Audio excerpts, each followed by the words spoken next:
No, very, very nostalgic. సినిమా చూసినగానే అమల ఊళ్ళో లేదు.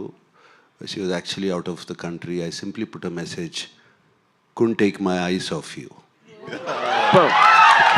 అండ్ అలాగే సార్ మొన్న బిగ్ బాస్లో మీ ఇద్దరు కలిసి డ్యాన్స్ చేశారు కదా big boss. Yes yeah. So మళ్ళా ఆ సినిమా తాలూకు ఏమన్నా మెమరీస్? అంటే నన్ను రాము అప్పుడు యాక్చువల్ ఒరిజినల్ ఫిలింలో డాన్స్ చేయనివ్వలేదు, ఇలానే డాన్స్ చేద్దామని. సో ఆ పాటకి డాన్స్ చేశాను.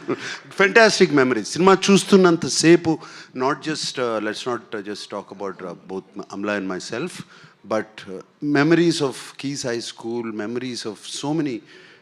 It was just good times. Every second, every hour, every day of Shiva shooting gani, our conversations gani, it was just fantastic.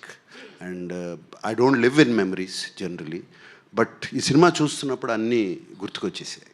And one more sir, boxing scene వచ్చి మీరు you told used AI completely for the audio registration, at least parts of it. So technical గా వాడుతున్నారు AI ని. So how do you see AI developing into creative thing also in future? I mean, it's going to have a massive impact beyond anyone's imagination in every which way, both in audio and video. That's what my thinking. Yeah. Nagarjuna గారు 36 years back ఈ cinema చూసిన వెంటనే నాగేశ్వరరావు గారు ఏమన్నారు? Father Nageswararao గారు ఏమన్నారు cinema చూడగానే first? నాన్నగారు సినిమా చూసినగానే కన్నా the next day, not the next day, ఒక 2 రోజుల తర్వాత నేను ఎంత క్లియర్గా నాకు అప్పటికి still lot of talk was coming. Comedy లేదు, ఇది లేదు, అది లేదు సినిమాలో, ఎంటర్టైన్మెంటు ఆడవాళ్ళకి నచ్చదు, రకరకాల టాక్స్ వస్తూనే ఉన్నాయి సినిమా బాగున్నా.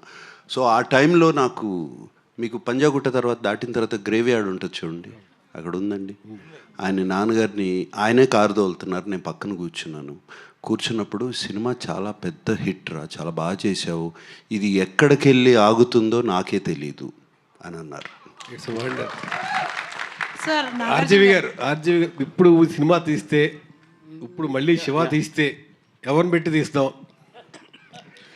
Shiva is made for only one and only Nagarjuna.